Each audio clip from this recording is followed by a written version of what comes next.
All right, welcome to Week 8 Forum. This week we are investigating Chapter 6, which covers the media, an institution that so many Americans love to hate.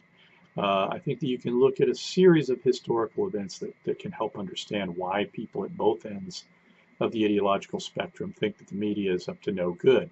You can include Vietnam War, the 60s in general, the Nixon administration's war on the press, Watergate, the Iran-Contra affair, the Clinton impeachment saga, the contested 2000 election, and everything that's happened since Trump's been elected.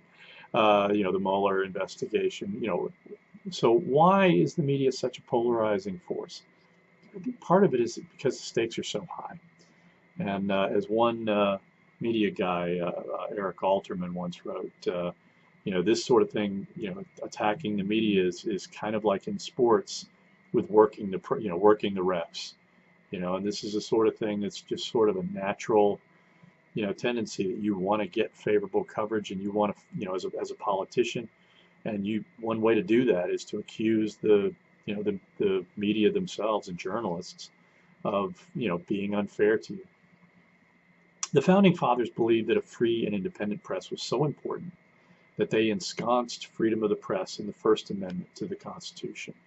Early in the history of the republic, the newspapers of the day were basically organs of the partisan interests that existed in the early republic. But not many people could afford the cost of papers, newspapers in that era, and only the wealthiest elites could really afford a subscription cost, which was, like probably $20 a week, in modern day terms.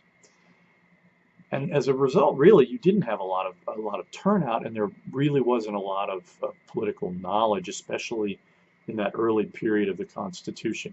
It's interesting to note that the founding generation actually were surprisingly well educated and literate, but then we started getting large influx of immigrants, and that was beginning to create a real kind of information problem. In the early part of the 19th century, entrepreneurs like Benjamin Day and James Gordon Bennett identified a working business model for newspapers. Charge a penny to read the paper, but sell advertising space to subsidize the cost of the paper. And that's what we call the penny press.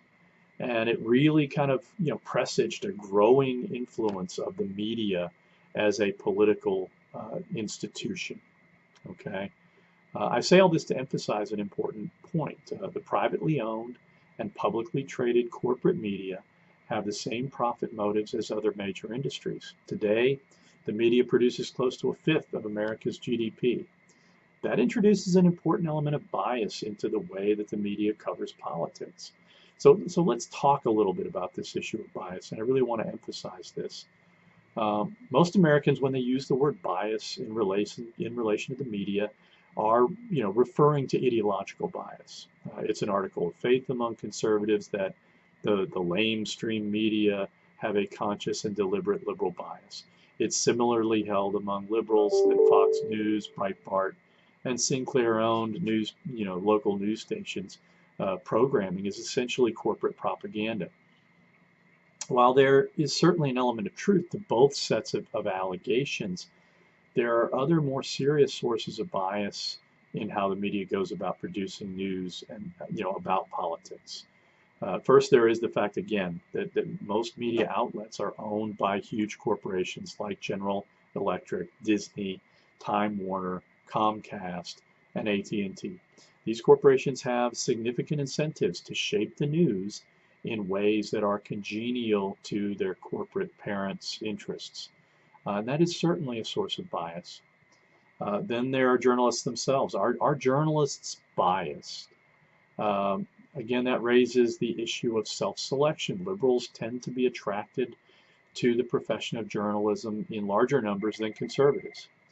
That strikes me as true, just as it's true that conservatives are disproportionately attracted to professions like police work and the military. The deeper question is whether or not journalists allow their ideological predispositions to color their work. And I'm not referring here to opinion writers like George Will or Paul Krugman. Rather, I'm talking about working, actual journalists like the Washington Post's Dan Baltz or the New York Times, Peter Baker. Uh, there again, questions of professional norms play a significant role in how journalists do their jobs. Journalism is, as a profession, committed to what we call norms of objectivity. That means that journalists are supposed to report what they see in a way that is fair and impartial to all sides of the story. Uh, and that requires a certain amount of interpretive skill, but it also it requires a certain amount of bracketing away of your personal beliefs. So when you're reporting on political events, how easy or difficult would you think it would be to be fair to all sides? What constitutes fairness in those kinds of situations? Journalism is not as easy as it looks, and many Americans think it is easy and think that journalists are deliberately putting their thumbs on the scale for one side or the other. Why do you think that is? Another source of bias is where the media get their information from. American media in particular has a tendency to focus on what we call, official sources, and that would be people in positions of authority, including the politicians themselves. That kind of official bias can be an important source of sort of a derangement of the narrative, and the tendency among the media to sort of slide over little people who are affected by public policies. I think that that's something that the media tries hard to control for, but it's still a potential problem. Then you have the problem of America's media, of Americans themselves and their consumption habits. Have you ever heard the whole, the old saying, you can lead a horse to water, but you can't make it drink? Many credible news outlets exist that produce sufficiently unbiased, objective reporting that a person can be adequately informed. Unfortunately, too many Americans rely on ideologically partisan opinion journalism for their information. And as a result, in a lot of instances, public opinion surveys demonstrate that Americans are woefully, ill-informed on a wide range of issues. A final source of bias that I would note brings us back to my original observations about the media, that they are privately owned and publicly traded companies. As such, the media's boards of trustees have powerful incentives to maximize quarterly profits.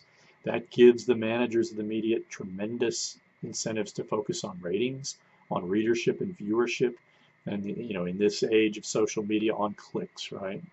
That imposes on the media a kind of majoritarian bias, in which the media put in the position of trying to anticipate public moods and anticipate their tastes, evolving tastes.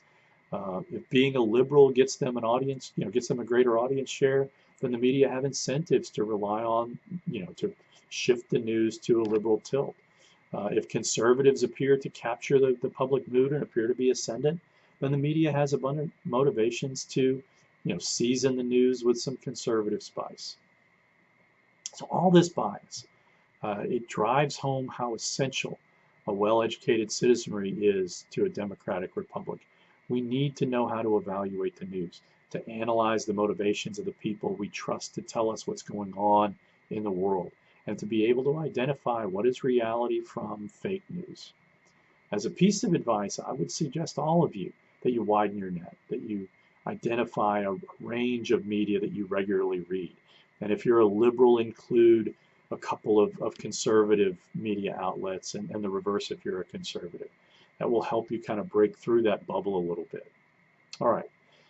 So I hope I've given you a good basis for discussion. So let's get to work this week and have a good discussion. What aspects of this chapter did you think are most interesting? What in your perspective was the most important takeaway from chapter 6? And what did you find most difficult to understand? That especially is what I want you to talk about, because that, if I know what you're having trouble with, then that helps me help you. Let's have a great discussion this week.